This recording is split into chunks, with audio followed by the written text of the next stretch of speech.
One thing that I would tell everybody who's if you're young like me and don't have a lot of exposure, you need to find someone like you, Catherine, who can guide you because that's basically what I did.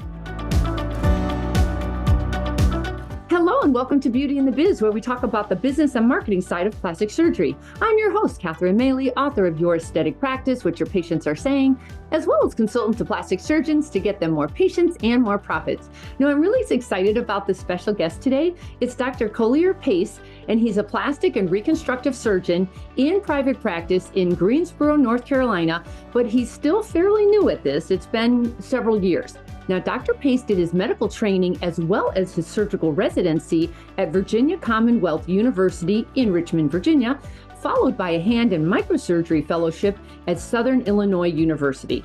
He has received several awards, one of which was the American College of Surgeons Virginia Chapter Humanitarian Grant for his mission work in Vietnam. Good for you. So, Dr. Pace, welcome to Beauty and the Biz. It's a pleasure to have you. Catherine, thank you. I've been a listener of your podcast for at least a year now, and you've had some pretty big names on here. So hopefully there's something that I can add, maybe a young guy perspective. But thanks for having me. Always. There is no one way to do this. If nothing else has been taught on this podcast, you all have your own way of doing this because you have your own personalities, your own vision, your own drive, your own everything. So there's no one way. So your input is greatly appreciated. So tell me, how did you end up in plastic surgery? Did you come from a world of plastic surgeons? No, it was a evolution, really. I had in medical school some really good mentors. A friend of mine's dad just happened to be a plastic surgeon in Richmond, so I spent time with him and really liked him. And also, I've had some reconstructive surgery of my own. I had a bad arm injury in college, and so I got to see the patient side of it, and that was kind of a combination of those things that led me to it. And did you grow up in Virginia? No, I grew up in Florida. Of course you did. So how did you end up in North Carolina? I went to college in Virginia at Washington and Lee, and then ended up in Richmond for medical school and residency. And then when I finished my training, my wife is a urologist. So she owed the Air Force some time. And by the time I finished my training, she was stationed in Hampton, Virginia. So if I wanted to live close to her, I had to get a job there. So, so my first job out of training was it was an employed role in there was 4 surgeons in the practice in Newport News, Virginia. It was a very high volume cosmetic surgery practice. So I was there for 2 years. And then once my wife got out of the military, we could kind of look around and pick where we wanted to live for the first time. And we both found jobs that we liked in Greensboro and moved to North Carolina. Wow. Back to that practice you were with the 4 surgeons. Were they all 4 cosmetic plastic surgeons? Yeah, they did reconstructive work too, but it was heavily focused in cosmetic surgery. They were, one of the bigger practices in that area of Virginia. They had 2 ORs. They were good surgeons, high volume practice, a lot of staff. So that was a good place to kind of start off my sort of independent practice, so to speak. You'll learn so much from a big practice like that, and both ways, what to do and what not to do. And you'll also learn about yourself a lot, because when you're in a big practice like that with a lot of surgeons, it's not easy, to work together. And so hopefully you learned a lot of business tips and marketing tips, and also how to work with staff. That had to have been a training ground for you, right? Oh yeah, that practice had been there for 30 years, so it was very well established. They had a lot of staff that had been there for 20 or 30 years. Learned a lot in all sorts of ways, like you said. Did you learn that you wanted to go solo, or did you learn that you wanted to do, what kind of a practice do you want to have, or where did you end up? What kind of practice did you end up having? Well, it seems like a lot of my decisions in terms of where I was going to practice and the setting have been it's a combination of what I want from a professional side, but also what's good from a family perspective. So, when I left that practice, I actually was surprised at how difficult it was to run a private practice.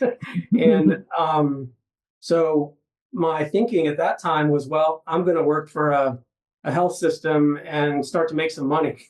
Yeah. Because, starting off, I really didn't make much money in that practice early on. And I thought, okay, well, I've got a hospital system that's willing to pay quite a bit more. Let's try that out. And so when we moved to Greensboro, I worked for a hospital-based practice. I was an employee again, and it started off really good. I got busy really fast, but as time went on, it was less good. And there were some things that led me to break away and start my own practice. So now I'm in solo practice in the same town, with a pretty heavy cosmetic focus. I still do some reconstructive work, but it's mostly cosmetics. All right. So most of you get to that point, you're in the hospital, you're in it's and you know what? It's a nice job. You don't have to run the practice, you don't have to do the marketing, you don't have to do the business. Um, how long does that last before you start getting that feeling like, nah, maybe I want to do my own thing? Well, I think for me it was about 2 years. Yeah. Around the 2 year mark, I start to, you start off with some kind of hopes, and you're thinking about the potential of what could be, and if it's run in a certain way, how seemingly good it would be for everybody involved to have a productive practice that's supported by a health system. But I think I don't know. I ran into some challenges in terms of developing what I thought was going to be the uh, something good to offer the patients.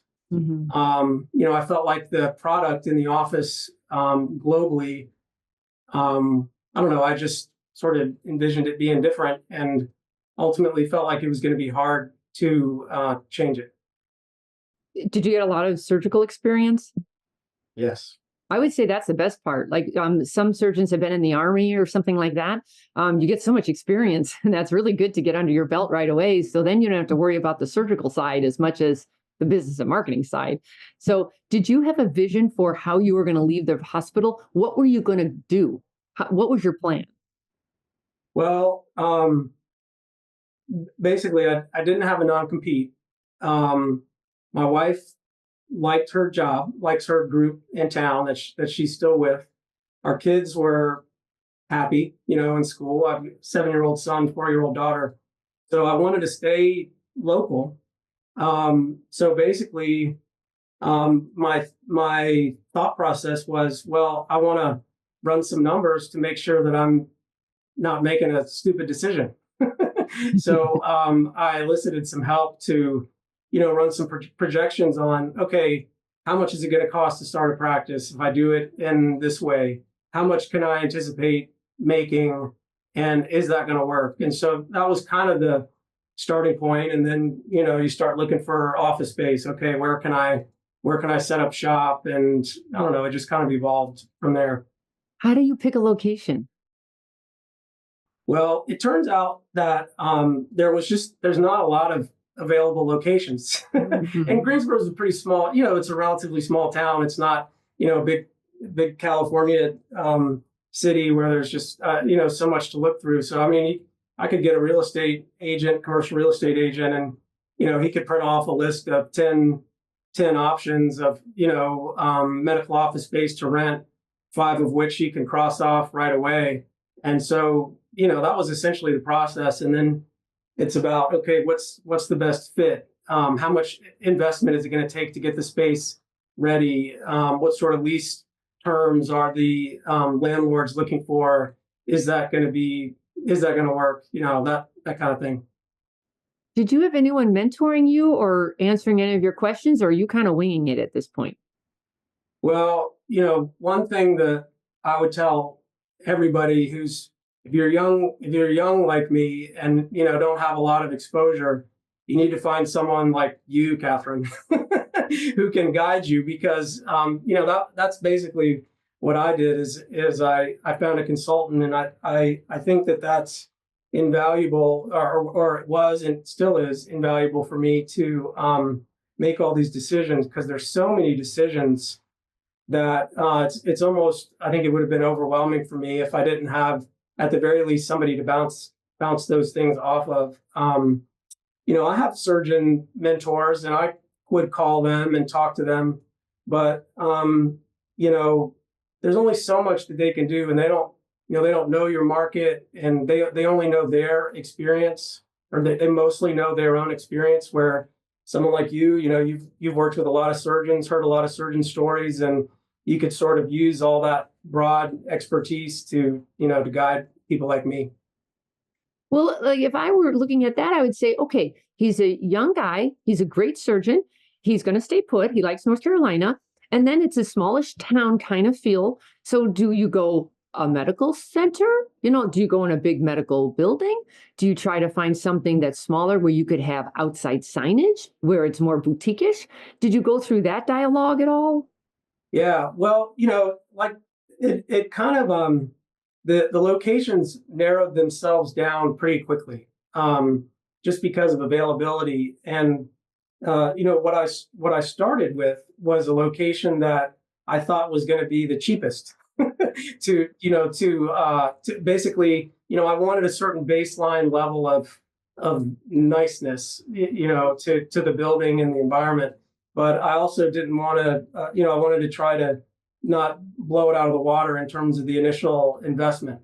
So I worked on that space. It was a medical office building. There's like a pediatrician's office in there and maybe an OBGYN. And I worked that deal for a while and then it fell through. And the landlord gave that space to somebody else who wanted a longer term. And so then I kind of started over and ended up in a better location, but it's a little bit more expensive, but ultimately it's a better spot. And it's similar. It's a 3-story office building.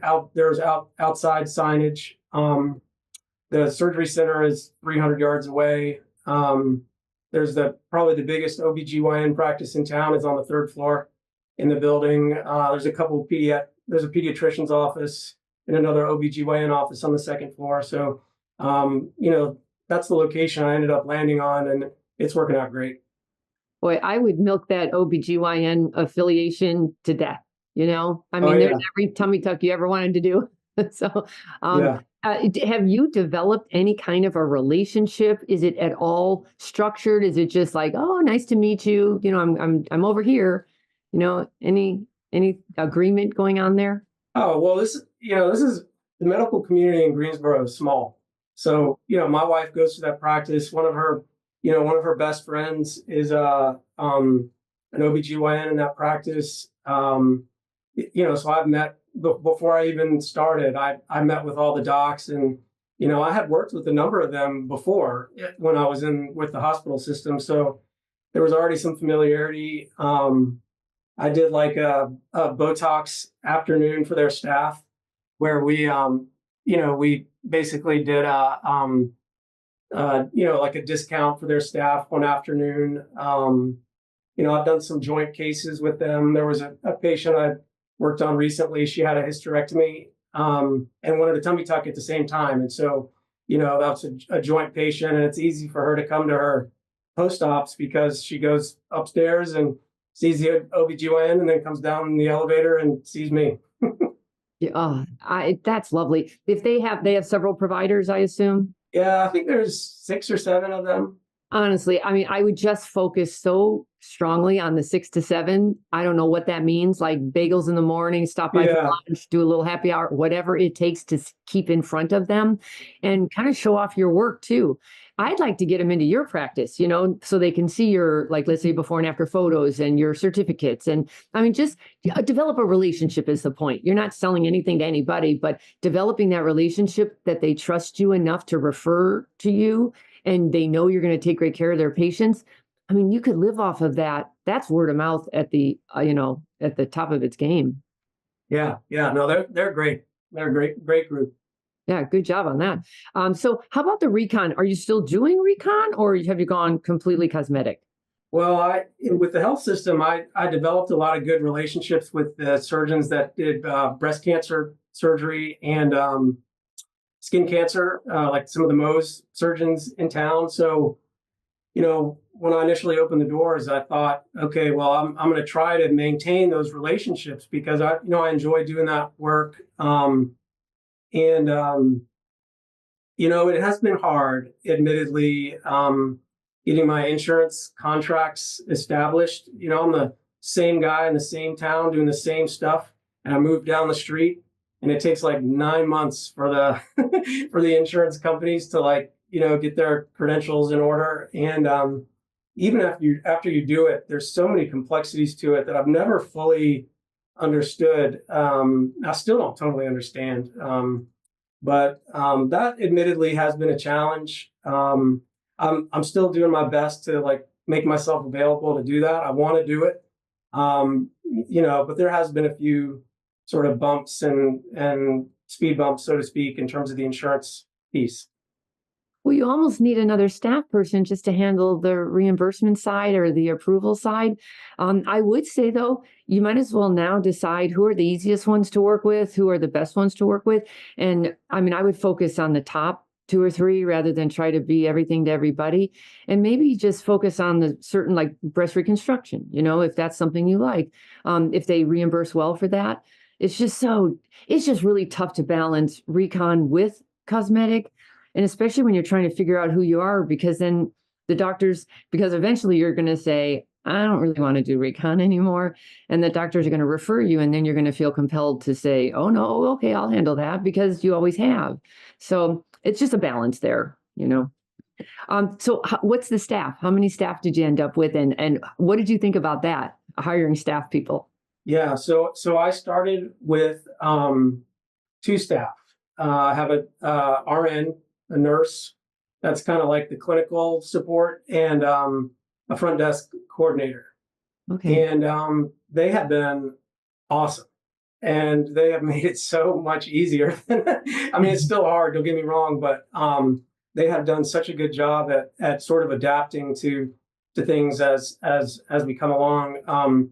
I just hired a part-time medical assistant. I thought it was going to be valuable to have a third person in the mix because with just two, if one of them is out, then it's hard. If somebody wants to take vacation, then it's hard to kind of make up for that. So, and then also as the clinical schedule gets busy and the clinic gets busier, I thought it would be good for Julie, our nurse, to have another support person to get patients, through and also not make the patients feel like they're being rushed. So, anyways, that's kind of where I'm at now, is 2.5 staff. Okay, good. I do recommend everyone's pretty tight on that, and there's no room then for any hiccups at all. So that one extra person can really give you a lot of peace of mind. And somebody can be sick, somebody can have a car accident on the way to work, and and life doesn't stop. It's tough to. I know overhead's tough, but it's tougher when now you don't have enough people there, and Yep. the patients feel that. Yep. Yeah. Are you big on the non-surgical, or are you completely focused on surgical right now?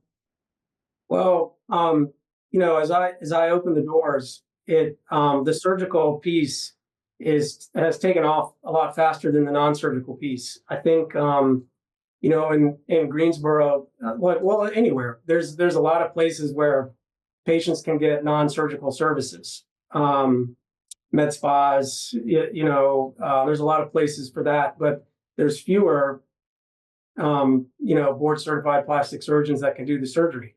So I think for that reason, most of the patients initially that are coming through the door are surgical patients. But for a whole host of reasons, I do want to develop the non-surgical, but I'd also like to develop the non-surgical without buying a 6-figure machine, at least for a while. So So basically, I do the Botox and the filler. I do that. I do all that.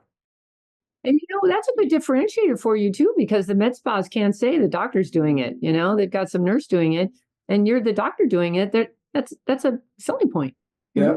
So we do microneedling and chemical peels also. Julie, our nurse, has been doing those, and she likes having some procedures to mix into her day. So at the moment, in terms of non-surgical, that's kind of where we're at. But it is a point of focus for me to develop that. Where'd you find your staff? Well, for both of the jobs, we posted them on Indeed. Um, Julie, like I said, Greensboro is kind of a small town, so Julie worked at another plastic surgery office in town, and she was just kind of looking for a little bit of a change in terms of her schedule. The schedule where she was difficult, and so she kind of heard that I was opening up, and sort of voiced a little bit of an interest. But Indeed was the platform that we used, and we found Taylor at our front desk coordinator through Indeed, and she worked out great. She was moving from the beach from Wilmington back to Greensboro looking for a job, and so that was a good find. That I still think Indeed is the strongest if that's how you have to do it online. I like to start with anybody I know first, or if you had a big practice, like any patient who loved you and would love to join you, that's always good. But Indeed still works fine. It's just it's a numbers game, so it takes some time. You have to write a killer ad that not 100 people respond to. You need like 15 really good people to respond to, but you have to go to the trouble of interviewing and taking a minute. Have you had to fire anyone yet? None of that? Good. No. Yeah. I'm trying to be so mindful of quality of life for the staff, because I've seen that compromised, in the past in various places. And I really just, I've always thought, everywhere I've gone, I thought, I think we could do better in this way, and save a lot of trouble. But I'm young and probably a little bit naive, and I'm sure I'll run into my challenges. But at least I'm starting out with that mindset, trying to be very thoughtful about the environment, and to attract good people and keep them happy. For sure. Do you have what would you say has been your biggest challenge so far in running your own practice? Well, I think when it's your own business, as a surgeon, this is always true, but particularly when it's your own business, the line between work and the rest of your life, it just gets really, I don't know if there is a line anymore.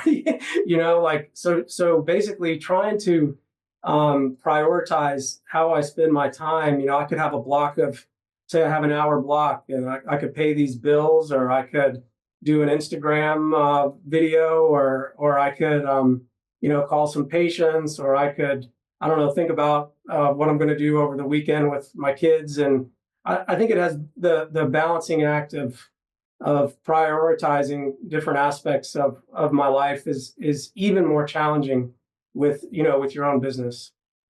Isn't it though? Any big mistakes you've made so far that others could avoid? Well, it ended up working out good in the end, but I mentioned that initial real estate effort, where I was sort of spending a lot of time developing plans for this office space across town, and spent a lot of time like getting quotes for construction and so forth. This was like a 2-month process, and then right kind of at the finish line, they gave the space to somebody else, and so then you're starting over, and it basically delayed me by at least a couple months in terms of starting out. So I don't know. I think not really a mistake, but I think I would just be careful and anticipate some delays. when you're starting up, and don't depend too much on a specific timeline, because if I was really depending on that timeline for one reason or another, it could have been hard. Right. Did you sign a long-term lease? Because that's another issue. Do you sign a long-term lease, but then find out that you're growing so fast that you want to relocate, or how did that work out? Well, in the initial space, the target was a 3-year lease, but that didn't work out. And the next spot, they wanted a 5-year lease, and I thought that I could do that. And I still feel comfortable with that timeline. I think the space is big enough. Here in Greensboro, the space is different than it is in other areas of the country. So, I'll have 2,600 square feet upstairs, which is a huge amount of space in some places. So I think I'll have plenty of time to grow into that, and maybe in a year or two evaluate how things are looking, in the long run. Do you have a long-term vision of adding a med spa or an OR or any growth plans? Yeah, I'd like to. So some goals I think I would have. I'd like to at some point at least have some ownership in the real estate. I've just heard enough people talk about the advantages of that I would like to do that, and I would also like the business to be able to sustain itself without me, and that, because that just takes all the pressure off. If that could come to pass. And so I have those two things as things that I'm thinking about, but I'm also not expecting to get there right away, and I'm trying to incrementally grow, and see what happens. But I'd like to achieve those two things if I could. As you've heard on this podcast, the number one regret was I didn't buy my building. So Yeah. just keep an eye out. Just always be in the listings, have them emailed to you. Just keep an eye out. Talk to your patients. You never know when there's going to be a killer deal that shows up. And even if their interest rates aren't fantastic now, you can always refinance later. But if you're in that, is it a growing community? I have to tell you, I've heard of Greensboro, but I've never been there. Where is it?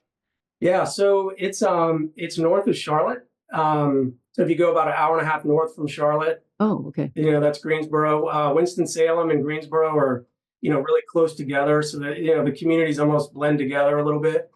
Raleigh is growing really fast, and Raleigh is about an hour and a half east of us.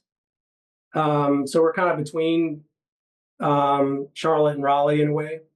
Yeah, it is a growing town. I mean, North Carolina in general is the population is growing, and we're not growing anywhere near as fast as Raleigh or Charlotte, but we're kind of in between the two. So there's some carryover, I think, to to our community from that.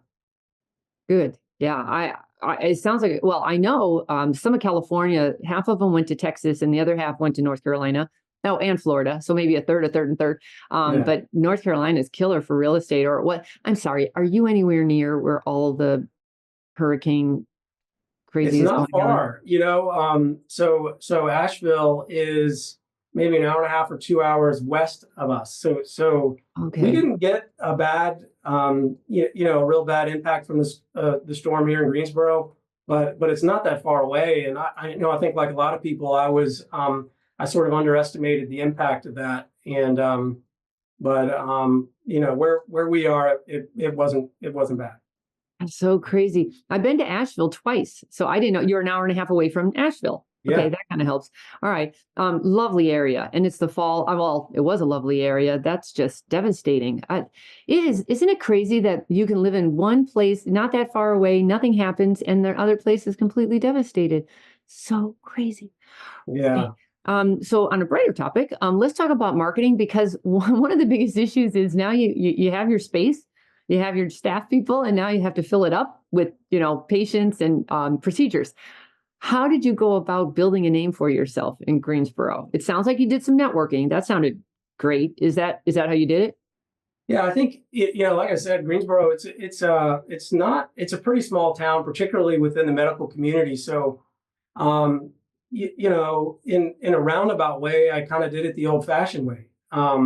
I was working in a hospital system doing a ton of reconstructive work. And that allowed me to develop relationships with the docs. And, I mean, even now, a lot of the patients that come in, I worked on their cousin or there's, somebody in their family or their friend. And so, I was kind of able to have that reconstructive launch, by working for the health system. Priorities for me in terms of marketing were a good website. So I really wanted to find a good company that knows plastic surgery that could do a good website, and I've been really happy with my website so far. And basically the only other thing that I'm doing really is social media, which was which was a total learning curve for me. I have not prior to starting this practice, I never did a social media. I don't think I posted ever in my life. I would look at it, but I didn't really engage with it. Now I'm posting all the time. See, it's not that hard, right? Yeah. But it's time consuming. How much time do you think you're spending on it per week? Um, it's hard to say because it comes in little bits here and there, but I mean, if you count recording, editing videos, editing photographs, it's probably 5 or 6 hours a week. Yeah. Maybe a little more. Well, right now you probably have more time than money, but that's Yeah. going to change quickly. So then you have to figure out, do you still do your own? Because you do need to be the content creator, but can you get help with that? I would say your next hire, like that MA, get somebody who knows social media who could be your assistant and kind of walk around with you, just videotaping you doing your thing, and then cutting that up into reels and YouTube shorts and all that good stuff. That would be an efficient way to do it. Yeah, no, well, it's I can't say that my social media presence has just launched. I don't have a lot of followers, but I do post regularly, and patients talk about it all the time. So I think patients probably find me in some other way, whether it's word of mouth or doctor referral or Google or whatever, and then they go to the social media and then they start digesting it. I think that's kind of how it goes with most of my patients, but it kind of lets them get to know me a little bit before coming in, and I think it's been a very valuable. It does take time, but it has been valuable. I highly recommend it for anyone coming to the marketplace now. Your SEO, both of those things you're doing are fantastic. Did someone doing your SEO, or did they just do your website? Yeah, they built the website, and then every month we meet and we talk about what content, how the pages are ranking, um, what we need to add. They're kind of monitoring that, and if I add something new to the practice, they'll develop a page for that, for example. So yeah, they're keeping tabs on it, and I think it's you see the trends. It's slow, but it seems to be trending in the right direction. You're smart to meet with them regularly. The more interest you show in your website, the more interest they'll show in it and keeping it up to date. I have found a lot of the surgeons just forget about it, and then so does the vendor, So meeting with them regularly is really killer, really important. And giving them video to work with. You can tell you had a photo shoot, right? Did you have a videographer as well? Well, so it's amazing. It's amazing. Like I'm starting this practice, and a lot of the contacts that I had, and they're all over the country, and it's just crazy to me. I've got this marketing group based out of LA, and they're flying somebody out to Greensboro, North Carolina to do a photo shoot for the website. But yeah, they came out.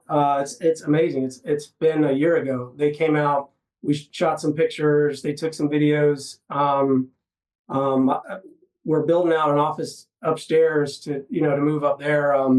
And once that's done, I may ask them to come out again to get some photos of that. But yeah, that was the photo shoot. It was the same group that did the website has photographer that they use for, for that. Yeah. Oh, no, it looks good. How about your patient trends? Who is attracted to you, and are you happy with the demographic you're attracting, or do you wish you had others or different kind of procedures? How's that going? Well, so everybody told me when you start, who's your target patient?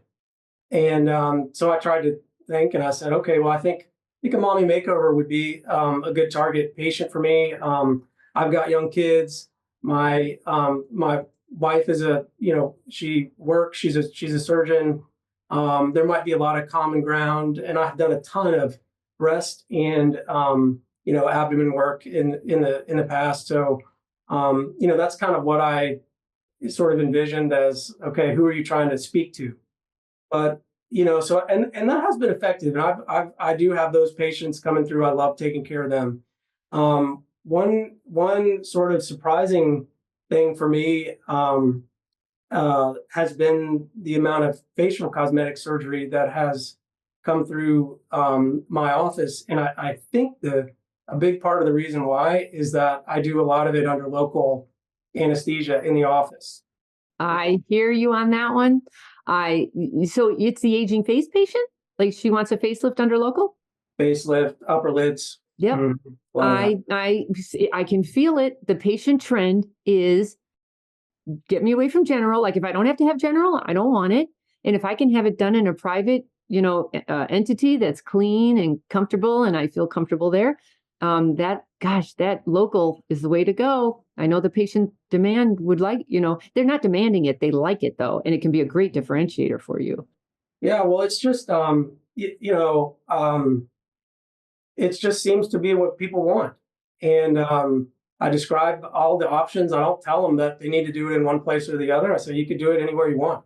I don't mind. I'll do it in the OR. I'll do it here. And but there's no question that there is a big drive, at least among the patients that I'm seeing, to have it done under local in the office for a variety of reasons.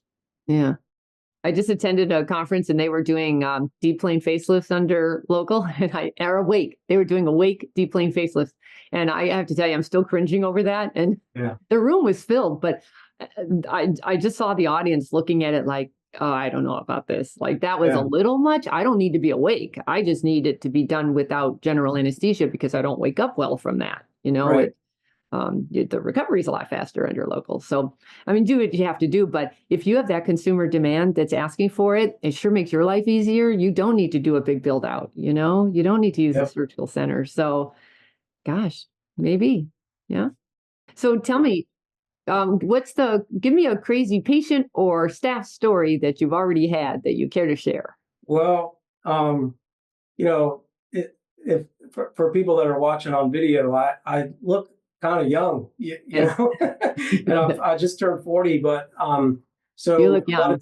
a lot of times patients will joke with me about my age, and when I was in residency, it was almost like I had to, I had to convince them that I was old enough to drive to come, do their surgery.